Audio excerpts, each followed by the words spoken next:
dopamine is not about the pursuit of happiness. It is about the happiness of pursuit. Right, that's definitely right. And I haven't been able to stop seeing this everywhere. So Morgan Housel, a friend, told me this great story. He is an investor. He's got a fund. He's an author. He's got a family. He's got all of these things. They plan to go away on holiday. And they've been planning it for a long time. And with the kids and the wife and him and all of his businesses, it was an arduous thing to go through to get themselves out there. And finally, they get there after the journey and the plane and the children and the crying and all of the rest of it. And he walks out on the balcony on the first night of this holiday that they've planned for forever. And his first thought to himself was, wouldn't it be great if we came back here next year? It would be so great if we could come back here next year. So literally during the supposed enjoyment of the destination, he was already thinking about the journey. And, you know, it's not the journey, it's not the destination, it's the journey is kind of trite, but it puts a new perspective on it. That there is no destination. Each destination is simply the beginning of the next journey. And I haven't not been able to see it. I see it everywhere. I see it everywhere in my own life. Well, there's technically two different forms of reward. There's consummatory reward. And so that's the reward. That's what an orgasm is. It's consummatory reward. It brings the behavioral and perceptual sequence to a halt. It ends it, right? At the climax, it ends it. But then it's over. That journey is over, right? Then there's the dopaminergic reward that Sapolsky was talking about. And dopaminergic reward is evidence of advancement towards a goal, right? Okay, so there's a corollary to that. Well, how do you become optimally engaged? Because dopamine facilitates engagement and focus, which is why drugs like amphetamines can be used for kids who are attention deficit disordered. You tap up the dopamine response, they lock on, right? Okay, so they're locking on to a goal-directed pursuit. The problem with amphetamines is that they can lock you on so hard you can't get out of the frame. So like kids on amphetamines will obsess, for example, about cleaning up their closet. They can't switch to the next activity. Okay, dopaminergic reward is reward that's accrued in relationship to a goal. Okay, so what's an implication of that? Well, pursue the highest possible goal. Well, why? Because the kick from advancement is higher. Now, you have to balance that. It can't be, you have to advance, right? Because imagine the reward's got two components. Number one is you're moving towards something valuable. Okay, so you want it to be as valuable as possible. Okay, but you have to be moving. So it can't be so valuable that it's out of your reach. If I'm going to walk to the moon, I'm not going to be able to see every single increment that I make. Yes. You want to get to the moon, that's right. You can't walk there, so it's a bad plan. You need something extremely valuable that you can move towards.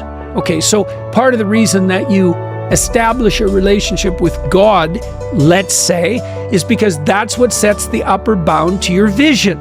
It's like, I want things to be the best they could be. That's a vision of paradise.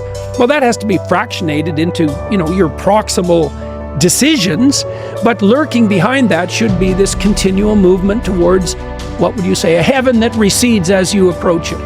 That's the proper vision of heaven. A heaven is a place that's perfect and getting better, both at the same time. That's what music shows you, because a great piece of music is perfect, but it's just getting better as it unfolds. And you need that. This is part of the problem with a static utopian vision, something Dostoevsky criticized. If you gave people nothing but consummatory reward, he famously says, so that they can do nothing but sit in tubs of hot water, eat cake, and busy themselves with the continuation of the species, human beings would break that all to hell in a moment, just so they have something interesting to do. What was that quote that you said on Rogan years ago?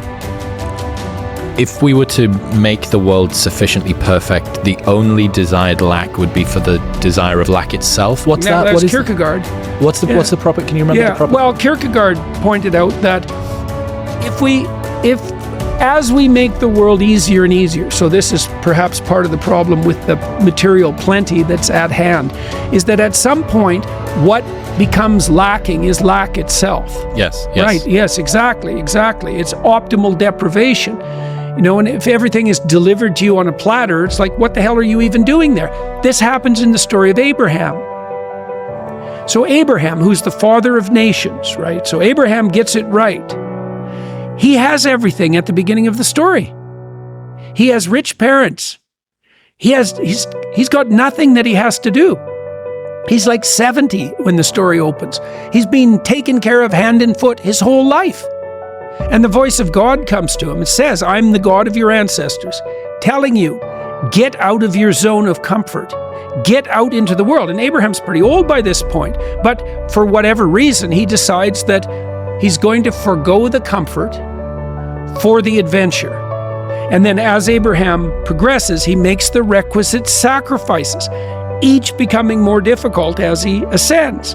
And he adopts this pattern of relationship with the God that calls him to adventure that literally makes him the father of nations. And so you can even think about that biologically if you want. You might as well. People like Dawkins think reproduction is sex. And that's why he can talk, for example, about the selfish gene making itself manifest in sex.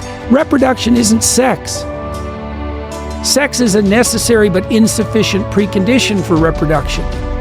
Abraham adopts a mode of being, a sacrificial mode of being, that establishes the optimal environment for his sons, who then establish the optimal environment for their sons, and their sons, and their sons. So you can imagine that what Abraham is doing, this is what the story means, is he's adopting a mode of behavior that works best, all things considered, across multiple generations. And he sacrifices everything to that. It's this incredibly expansive vision